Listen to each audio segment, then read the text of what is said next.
Welcome to the Anxious Child Podcast, the podcast that helps you best work with anxious kids and teens. Now, here's your host, Stephen Quinlan. Hey everyone, welcome to the show. Today is all about social anxiety, and we are very lucky to be joined by Dr. Jacqueline Sperling, who is a clinical psychologist and faculty member at Harvard Medical School and the co-founder and co-program director of the McLean Anxiety Mastery Program at McLean Hospital in Massachusetts. She is also the author of the young adult nonfiction book called Find Your Fierce: How to Put Social Anxiety in Its Place. She is also a contributor for Harvard Health Publishing. Dr. Sperling specializes in implementing evidence-based treatments such as cognitive behavioral therapy and working with youth who present with anxiety disorders and/or obsessive-compulsive disorder. She also focuses on providing parent guidance by using treatments such as behavioral parent training to help families address children's internalizing and externalizing behaviors. I really love this conversation with Dr. Sperling today because not only is there so much we can learn from her around her work with social anxiety and teens, but also the way that she presents it is so down to earth and easily accessible. You can certainly see that in our conversation today, but it's also apparent in her book. If you have a young adult with social anxiety, or if you are a young adult with social anxiety, I definitely recommend checking it out. One quick note about the recording quality of the podcast, which is probably not up to the standards that we're used to around here, so I apologize for that. Reason being that on the day that we recorded this interview, I actually had an ice storm here and everything was shut down and I had no way of getting into my office. But I didn't want to postpone anything because I was really excited to have Dr. Sperling on, so that's why you'll notice that difference there. More news about how the rebranding of the podcast is progressing here. I can officially tell you now that the new name for the podcast is going to be Practice Growth. The story behind this name is really just straight out of my own life. I've been a therapist for over 20 years, and in the first part of my career, I really struggled with taking care of myself and oftentimes worrying about making ends meet. So I'm wanting to pass along the things that I've learned to other therapists who might be in the same position. So the name really is a dual meaning of growing your private practice, but also at the same time growing and taking care of yourself. The whole point of this is to inspire people to believe that they are worth more than they think that they are, and to help them continue to grow so that they can continue to help others. I'm going to have more information around this in a solo episode that is going to be coming out probably right after this one, and moving on to our first new episode, which will feature a slightly different format, and that it will be telling more of a story of how a therapist and how they work through some of their struggles early in their career and things that they've learned about managing their business, but also just being a better human being along the way and continuing to just practice that mindset of always trying to better yourself and always trying to get better. So I think that there's something we can all learn in that as well. I'm looking forward to our first guest, who is going to be Dr. Tammy Frode. So really looking forward to that and talking with her. So for now, here is the interview with me and Dr. Jacqueline Sperling, talking all about social anxiety, teens, the pandemic, and how to fight through social anxiety and find your fierce. Enjoy. Thank you so much for being here. I really appreciate you taking the time and joining us today. Thank you so much for having me. It's a pleasure to be here. Absolutely. And I want to touch on your book, which is Finding Your Fierce, which I very much enjoyed. And I'd really love to get into that. But I thought before we get there, we could just start on what you feel like is going on right now in terms of social anxiety and managing that in the face of the pandemic and how that might be exacerbating things for people. So the pandemic has disrupted youth lives in numerous ways, and the distancing, especially in the beginning, limited the practice children could have socializing with their peers. The first part of the pandemic was an accomplice to avoidance. Avoidance feeds anxiety and teaches the brain that there is a real threat if one approaches a feared situation. The more that children didn't socially engage, the more the social anxiety was reinforced or strengthened. Plus, the lack of opportunities to practice socializing during the first part of the pandemic made many feel rusty in terms of knowing how to interact with others in person. And there have been ongoing additional challenges of trying to read social cues while everyone is masked, a precaution I absolutely support and respect nevertheless. Virtual connections can help with the face concealment issue, but those have their own set of challenges as not everyone's full body language is visible when interacting through a platform such as Zoom. Yeah, it's so interesting to see the way things have been kind of unfolding in terms of a lot of the kids and teens that I've seen that were starting to go back to school in September of this year. There was a really big transition period that I think a lot of people were surprised at how difficult that was to go back to beginning to socialize again, whether you have social anxiety or not. I think it kind of took a lot of people off guard. Huge shift for everyone, even adults, as they were noticing as they Exactly. hadn't been used to interacting. I mean, not just kids too, but adults obviously can have social anxiety too, but even, the large population without social anxiety, which is noticing they were out of practice. Yeah, for sure. So tell me a little bit about your work with social anxiety, how you approach this. I know you use ERP, which is exposure and response prevention, and CBT to treat that. What does that look like in general for you? And maybe explain that a little bit for people who aren't familiar. Sure. So cognitive behavioral therapy, or CBT, and it can be a lot like alphabet soup, these abbreviations. Yes, that's true. It's a collaborative treatment that teaches individuals the connections among three components: thoughts, feelings, and behaviors.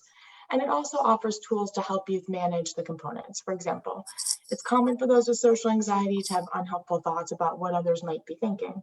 And CBT teaches cognitive coping tools to help address those unhelpful thoughts. You mentioned exposure response prevention, which is a specialized type of CBT, and exposure response prevention, or ERP, implements a gradual approach to facing one's fears. One develops a hierarchy of fears ranging from the least feared to the most feared, and one goes at one's own pace. No one is forced to do anything, and there's a collaborative support throughout treatment. Exposure and response prevention is based on the inhibitory learning model that asserts that exposures or activities that involve approaching fear situations have two possible outcomes. The experience either was not as bad as expected, and/or one could handle the experience. By approaching these feared situations, children develop a sense of mastery and take part in experiences that are meaningful to them. I see. So, and this is part of what I was curious about as well. And I know sometimes people have confusion around just what is social anxiety in general, and in terms of that it's something that we all will feel to some extent, and there's a certain normalcy there with that. But I think people overall might have a little bit of difficulty, who aren't clinicians necessarily, distinguishing what is quote unquote normal social anxiety and when do we get into that clinical realm, which it sounds like you're saying a little bit is in terms of inhibiting activities for people, which is how I would conceptualize that.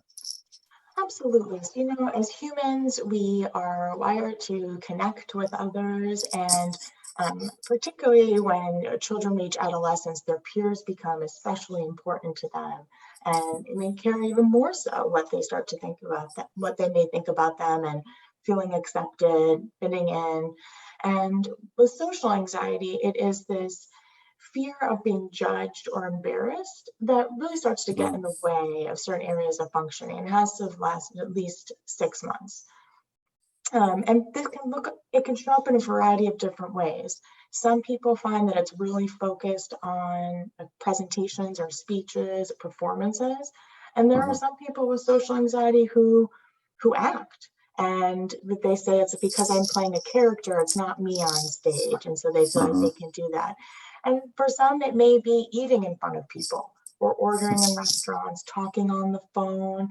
I have people where they have difficulty using public restrooms because they're worried about people hearing them use the restroom.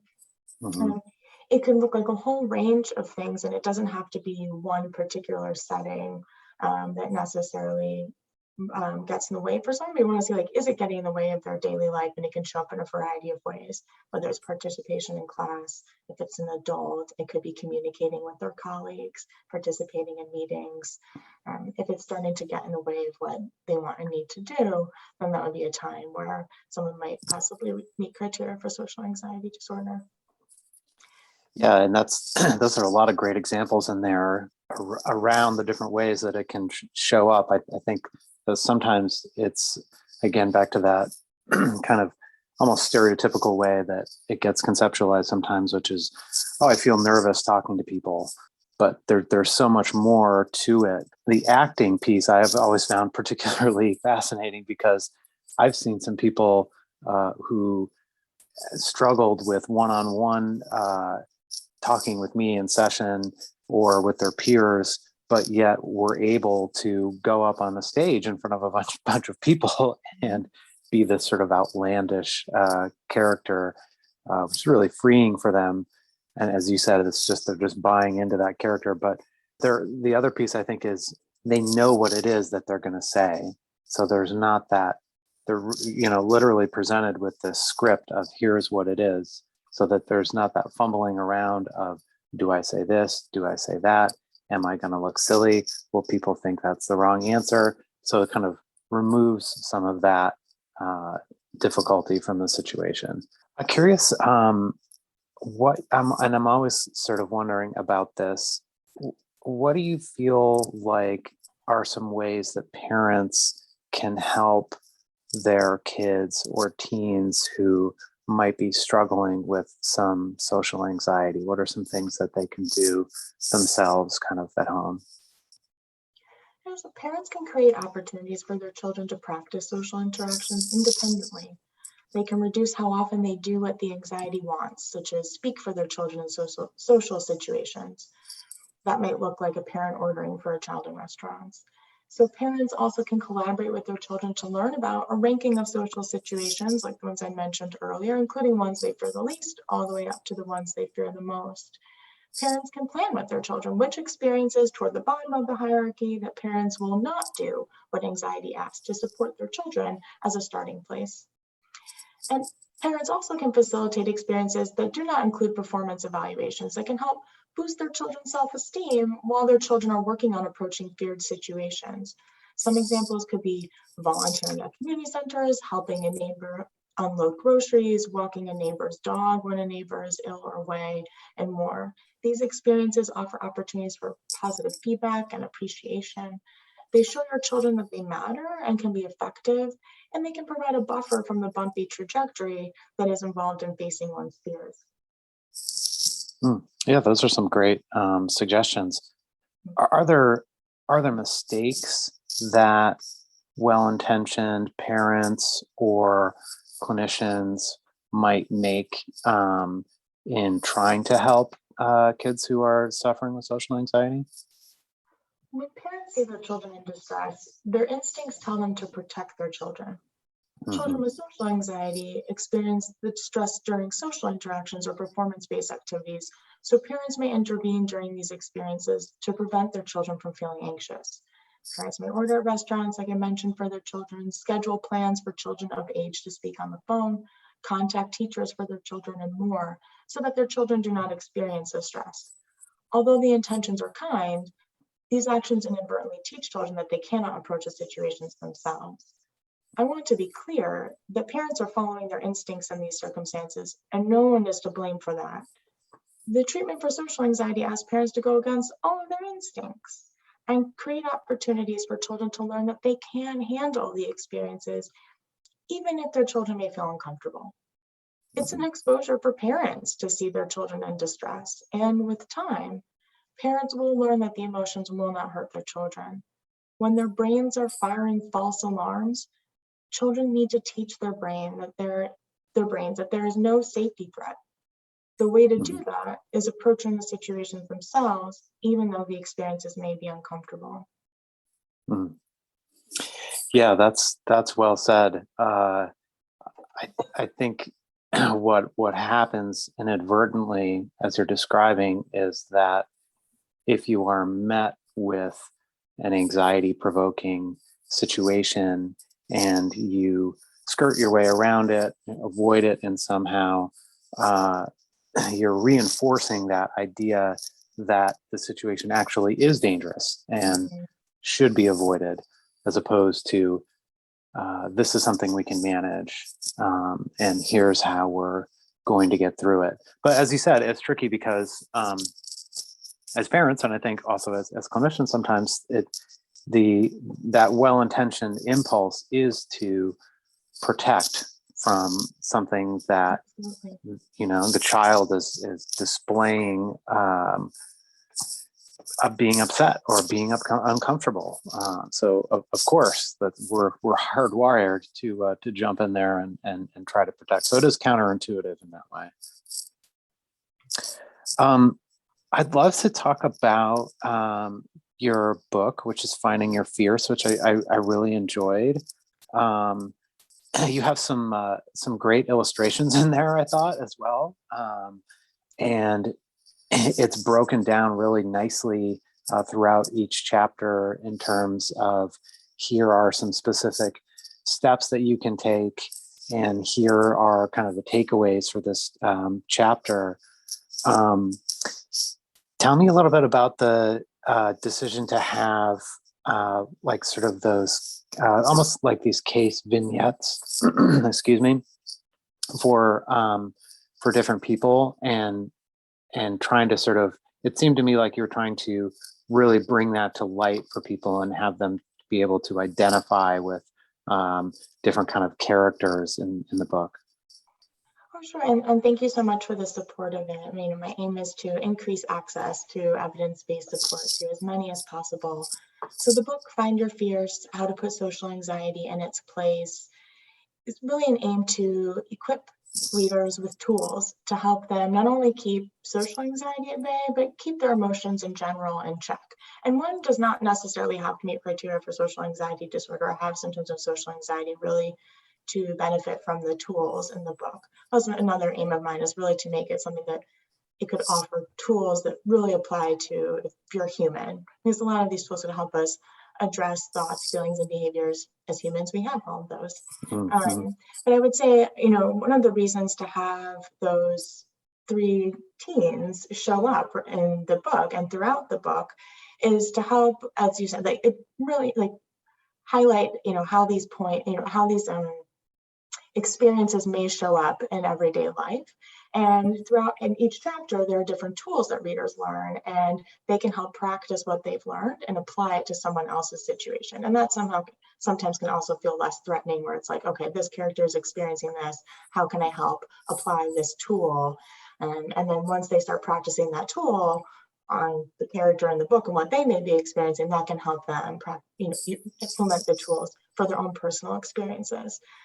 It also is important for me to make sure that there was a diverse set of teens in the book as well, as I want as many to feel as seen as possible.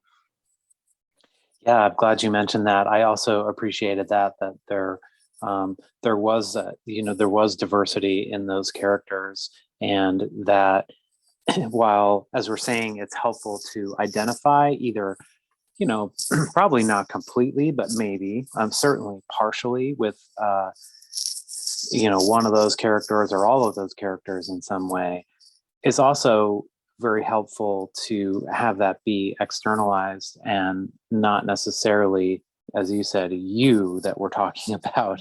That's kind of like, all right, how are we going to help Mary here?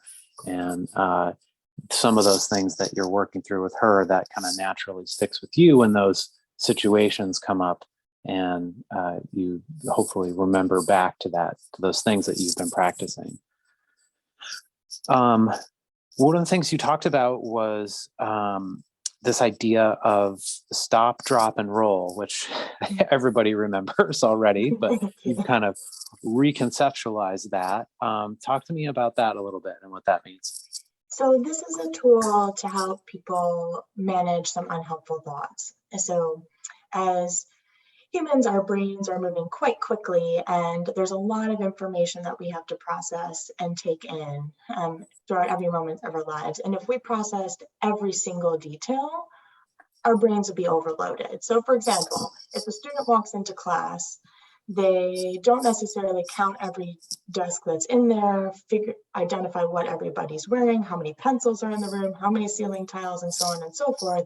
They say, there's an open seat, or there's my assigned seat, go sit down, right? So the brain takes shortcuts to be efficient. Sometimes those shortcuts can go awry though, and we miss some information, and we may, that may cause understand how we interpret certain situations, and that may lead to some unhelpful thoughts. Sometimes the thoughts are still accurate, they're just unhelpful for us to stew on them because they can negatively impact our mood. So this is based on that 3-component model of cognitive behavioral therapy, that our thoughts, feelings, and behaviors are connected. And stop, drop, and roll is a way to help address the thoughts that in turn will then cascade and help with the feelings and behaviors. So there's a list of unhelpful thoughts that kind of fall in different categories. That list exists for a reason as humans, because we commonly make them. And so one that's very common for those with social anxiety is mind reading. So, it could be, for example, someone's in class and they raise their hand and they see someone look over at them and they're like, oh my gosh, they must think I'm weird. And it's like, do they know that? Did the person say that out loud? We don't know that. And so like stop, drop, and roll is a way for them to stop if they notice their mood changing. Check and see if they got an unhelpful thought in that list. If it is unhelpful, they can drop it. And then there are a list of questions to help you ask yourself, like, how do I know what that person is thinking? Do I know what that person is thinking? I don't know what that person is thinking. That's not really helpful for me to conjure up possibilities. So I'm going to roll with the more helpful thought that I don't know what that person is thinking, and I'm a student. It's, I'm not expected to know all the answers, and you're in class and it's part of school that you participate. And roll with the more helpful thought and see if that may, help with your mood. And notice that the situation doesn't change. You're still in class raising your hand and that person looks over at you. It's the way that you are interpreting the situation that then in turn can help address how you feel and your behavior. Yeah, I love that because of the ease in remembering those three things, and the way you've linked them to sort of the triad of the cognitive behavioral therapy, and how important it is to look for the evidence of what it is that whatever thought or feeling it is that you're having. How do I know this? And so often we don't. So it's kind of inviting them to almost play detective or scientist. Like, I have this hypothesis that everyone thinks I'm weird. Like, let's look around for what I'm basing this on. Oh, it's because somebody raised their eyebrow at me. Does that necessarily mean that? Well, no, it doesn't.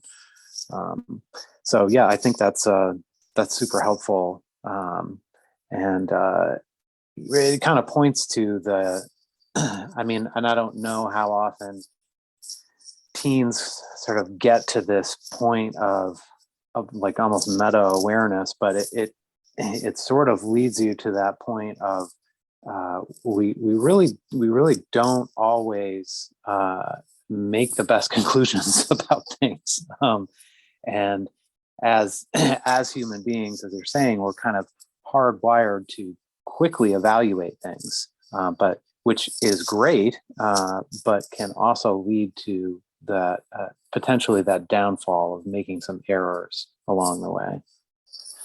And thank you so much for your support of that. And I, appreciate it's because our brain is trying to be efficient, right? As I said, like it Right. would, it's not that people are like incorrectly, just perceiving things left and right and that they're doing something wrong. It's really that the brain is trying to be efficient, but it may miss some information inadvertently by doing that. And sometimes though their thoughts are accurate. Like for anyone who's lived through like 7th graders in it right now, Sure. socially, like some people may tell them that they think that they're weird or that they don't like them anymore.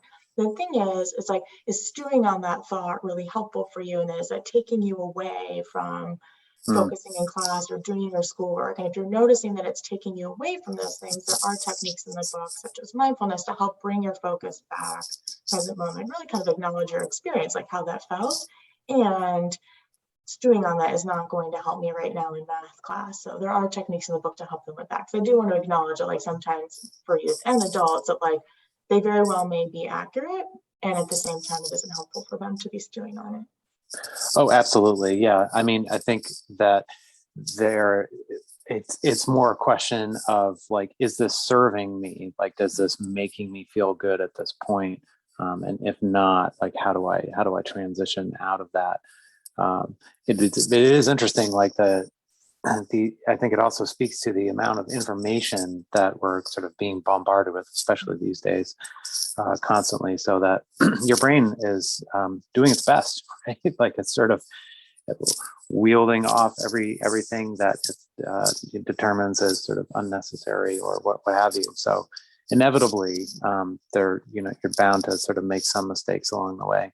But I'm glad you brought up the mindfulness. I wanted to kind of segue into that a little bit, as you do have that chapter in there around mindfulness. Can you talk about that and how that's effective for people? And you mentioned the 5, 4, 3, 2, 1 strategy in there. Maybe that might be something to touch on as well. Sure. So mindfulness is the practice of paying attention to the present moment purposefully and non-judgmentally. So it's not good, it's not bad, it is.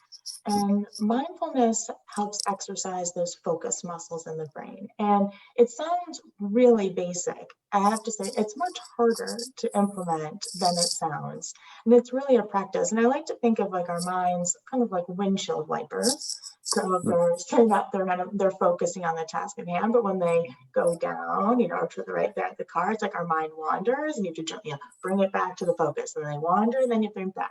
Sometimes on like really rainy days or stressful days, those windshield wipers are wandering much more often. And so mindfulness is a way to help bring you back to the present moment. Why is it helpful to be in the present moment? For a number of reasons, and I'll share. One is that anxiety tends to live in the future. It is worried about what might happen versus what's going on in the present moment. And oftentimes, like sadness, depression may sort of like dwell on the past, something that's already happened. And so if we're focusing on the present moment, that might allow us to sort of reduce some of the negative emotional impact we might be experiencing from those unhelpful thoughts about the future or the past. And it also is a way, when one does exposures, and that comes up later in the book, is that like by staying focused in the present moment and not thinking when you're ordering in a restaurant, like what that person might be thinking, what the consequences of that might be, you're really focusing on the present moment, your brain can learn that you can handle it. So mindfulness is really key for a variety of things. Many people think that mindfulness is a relaxation technique. They're not one and the same. They're actually different. Some people find that they are more relaxed when they practice mindfulness because they're not worrying about the future as much. They're focused on the present moment. It really is a focus technique, and as I said, is used in exposures, which are can be stressful experiences. So one technique with mindfulness that teaches the 5, 4, 3, 2, 1 and exercise, and this can be done anytime, anywhere. Nobody has to know that you're doing it. You pick 5 things, and you just pick a color that are blue, and then you start looking around the room, and you might see like, I've got a blue water bottle, and there's blue jeans, there's a blue carpet, until you find 5 things. Then you look 4 things, pick another color that are red, and then 3 colors are another color, and so on and so forth until you get to 1. And when I often find people afterward, I'll say like, so what did you notice about your focus? I'm like, well, I was focused on the different objects in the room. And I was like, where was your focus not? And they're like, oh, I wasn't worried about what was going to happen, like in my next class or that task, if I failed it. And like, what did you notice about your mood? And they're like, I was pretty calm. And so this is something for people to know, like, you can do it anywhere to help you stay focused in the present moment. And there are countless ways to practice mindfulness. It doesn't have to be 5, 4, 3, 2, 1. If you're paying attention to the present moment, you're doing mindfulness. So that's also another way for people, if there's words like, I've got no time to implement mindfulness. You can even do it in your daily routines when you're washing your hands, use all your senses, you're in the shower. It's like I can smell the scented shampoo, there's lather and the bubbles in between my fingers. I can feel the warm water rushing down my body, or like the end. So you can use all your senses when you're paying attention to the present moment. Won't take more time in the shower. Maybe even will shorten your time, because I don't know if anyone's ever had that experience where their mind wanders in the shower. Did I shampoo my hair yet? And then you end up doing it twice. So it might even shorten the time when you're taking a shower. Mm-hmm. Yeah, and it's there is that misconception, I think, that you have to be sort of sitting cross-legged in this, very calm room, and it's going to take you to sit there for a half an hour. But really, it's what you're talking about is just almost like small moments throughout the day of refocusing your attention on exactly where you are and what it is that you're doing right at that time. Another thing you were kind of alluding to is that, like, almost like a mnemonic device for yourself, so that if you do something throughout the day, that's going to remind you to just focus on that thing for a moment. So whether that's when I start my car, or when I open my door, or when I get my keys or something, you just sort of make that intention with yourself that that's going to remind me to be mindful in that moment. I think that can be really helpful. Oh, well, thank you for putting that out. It's, some people find that it's helpful to anchor themselves with something. So if they know, right, like you said, like every time I wash my face, that's when I'm going to practice mindfulness, because there are so many moments in the day. It's hard to just be mindful of every single present moment. Yeah. And this is a practice, and you're exercising muscles. So it's a way to sort of build up your focus, stamina, and strength there. So for example, like, when I say every time I'm going to wash my face, I'm going to practice mindfulness, your brain is an expert at making patterns and associations. So as soon as you put the face wash on your cheeks, it's like, oh yes, pay attention to the present moment. And then you can start going there. And that can help you then start to build your practice. Eating can be another one too. We often are mindlessly eating, but it happens throughout the day. So if you pick a meal or a snack, that can be a time to do it. Yeah, absolutely. And I love that you're emphasizing too the idea of this as a practice, because that's, I think, another thing that people get caught up in sometimes is, okay, I have to be mindful now, and I'm just going to do that sort of from here on out, which, as you were describing with the metaphor with the windshield wipers, like it doesn't work that way. But the way that it does work is similar to almost like a athletic metaphor, where you are focusing on getting better at something physically.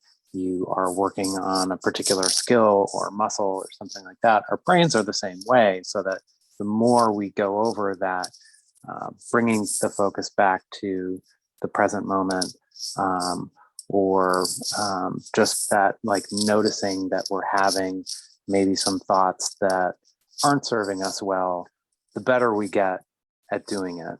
So it is a practice. It would be a tall order to ask oneself to. It would be. Yes. All day long. I would have failed miserably at that. All humans would. Our minds naturally wander. Yeah.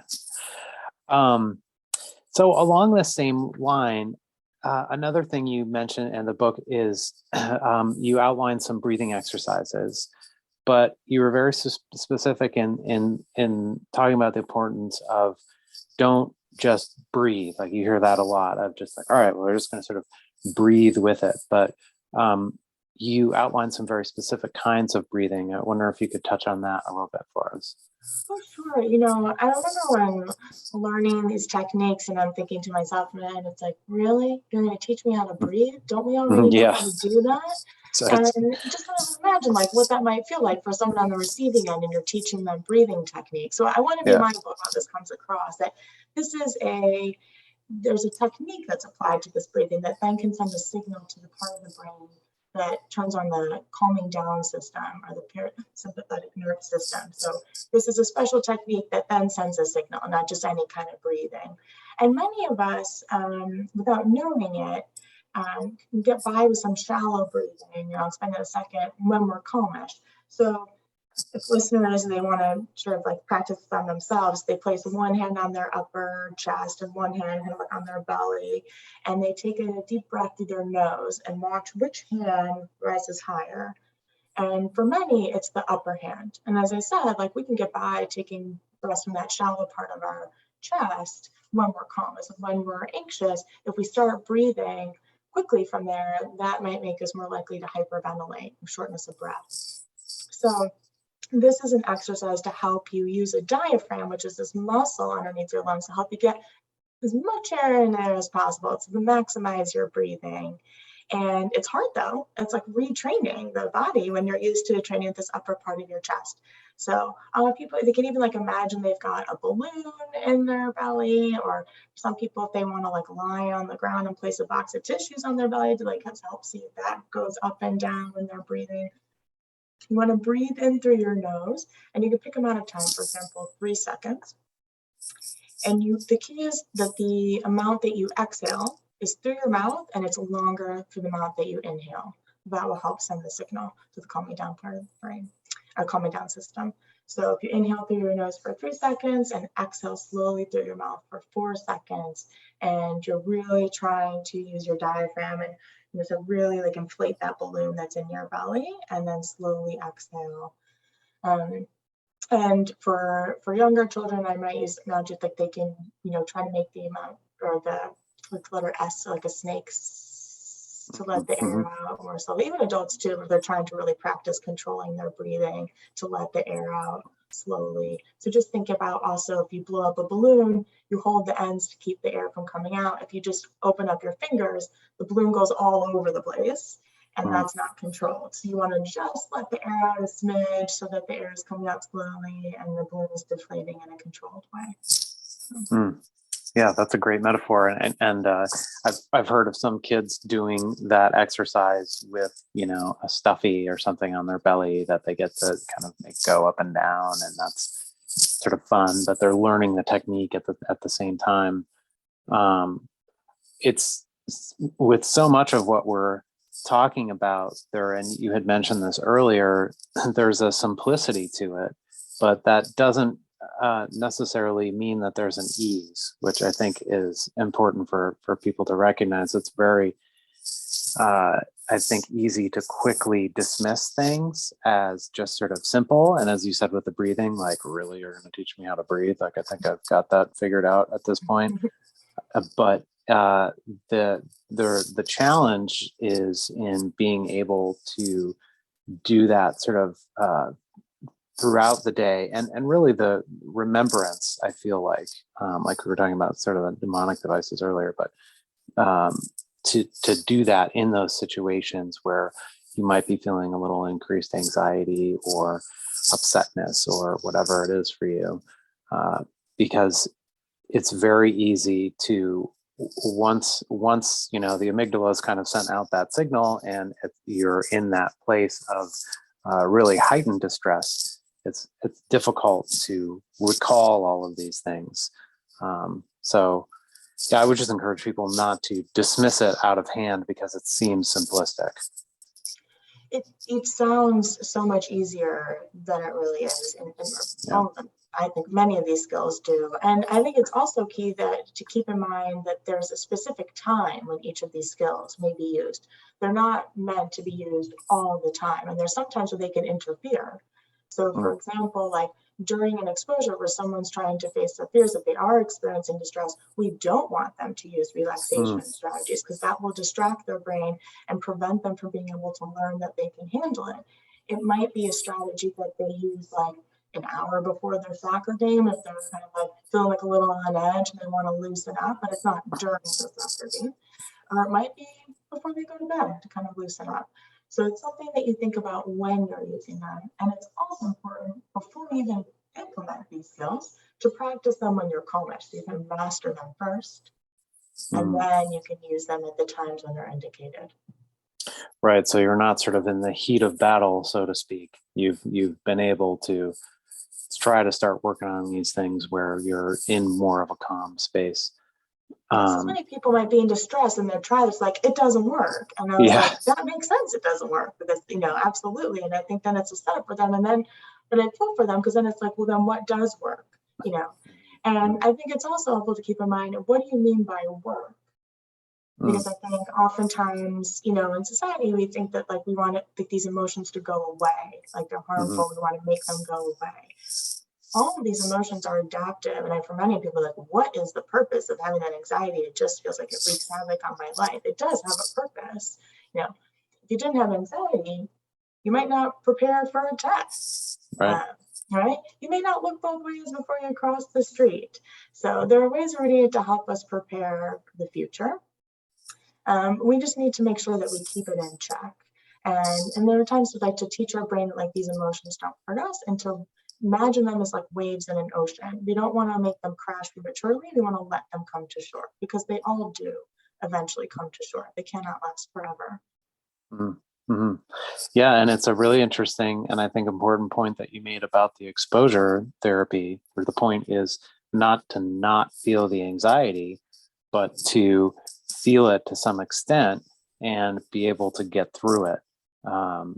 There is a tendency, I think, particularly in just sort of our culture being the way that it is right now, to avoid all things that are unpleasant or search for whatever the kind of quick fix or life hack is. And that actually defeats the purpose, at least in terms of the exposure therapy part of things. Yeah, discomfort facilitates growth. When we step outside of our comfort zone, we stretch ourselves and we grow and we learn. The only way we can learn, though, is if we approach these experiences, and it might make us uncomfortable. Mm-hmm. Yeah, that's such an important point. I mean, really, and as you were saying earlier about the book, like you can have social anxiety and these strategies can help you, but they can also just help you as a person. So many of these things are can be generalized to just your life, and being able to apply them can help you to hopefully continue to grow. And because it's more painful a lot of the times to be stuck in that place of being stagnant and not growing, versus stretching yourself a little bit and moving to sort of a new plateau of things. Every human has potential and they deserve to be able to reach it. So I appreciate how that was a takeaway for you from the book too, that it can apply really to most humans. That was an aim of mine. And I want people to know that like you don't necessarily have to wait till things cross the threshold and start to get in the way for you. I think, as I said, like these are life tools and it's important to learn them early so that you can keep emotions in check along the way. And there are sections in the book that will give you strategies not only to manage things in the moment, but also to help keep the emotions in check moving forward. And emotion hygiene, just like we've got daily hygiene in terms of brushing our teeth. And I think that there are ways to do that for emotions too. Yeah, absolutely. And what a great thing for kids or teenagers to get into that practice, as you said early on, and what a difference that can make down the line. It's again, to go with kind of the sports analogy, if you start practicing basketball when you are 10 years old versus when you start when you're 20, you're just going to be at kind of a different place eventually. You've had all that time during those very formative years to work on that. So speaking of takeaways, I wonder if you what do you feel like would be the number one thing that you would want people to walk away with, either from listening to this podcast or reading the book?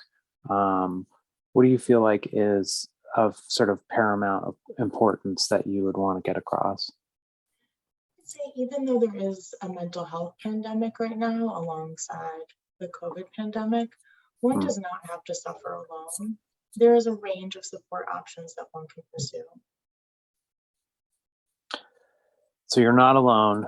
The help is out there, and you can get through it. In terms of that there are resources there, and that it's not something where you have to just say, okay, I'm going to look white knuckle and grit my teeth and bear it, that there are support options, and mental health is just as important as physical health, and they are connected to support and deserve to get that support. Yeah, I love that we're seeing that kind of crossover now between mental health and physical health, and how much more accepted it is to reach out for help, and how much less of a stigma there is than there used to be. I think people like Simone Biles, right, in the Olympics, and the tennis player Osaka, and all these people who have prioritized their mental health at the highest level of athletic achievement, which I just think has done so much for hopefully people who are sort of lay people that are watching these athletes and people we tend to idealize, that they put such a premium on that, and that it's okay for you as well to stop and reach out and get help, and it's there and it works. I appreciate those people bravely coming forward. I think it also can set a great example for youth and for adults too, right? That, it's important to prioritize your mental health, and that you're certainly not alone in experiencing it. Yeah, we all have mental health in terms of mental illness as well. Yeah, absolutely. Well, thank you so much for coming on today. I really appreciate all that you're doing in terms of trying to get this message out there, and I'm really hopeful that your book and sort of these strategies will be helpful for people, as we said, with social anxiety, but also just kind of across the board, and being a human being in this human condition that we're in. Well, thank you so much for having me and your guidance and support. And also thank you so much for all that you do to support the community and help get the word out there so that more people can receive support. Really appreciate it, and hope everyone, including you, have a safe, healthy, and restorative holiday seasons. All right, that was Dr. Jacqueline Sperling. You can check her out on the McLean Hospital website, which is mcleanhospital.org. And the book is once again called Find Your Fierce, and I will put all of that information in the show notes. So that's it for today. Until next time, be well and be in touch.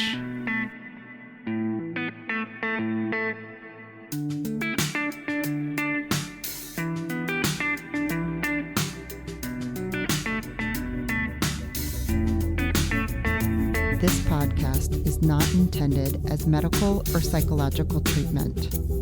In no way should it replace treatment from a mental health professional.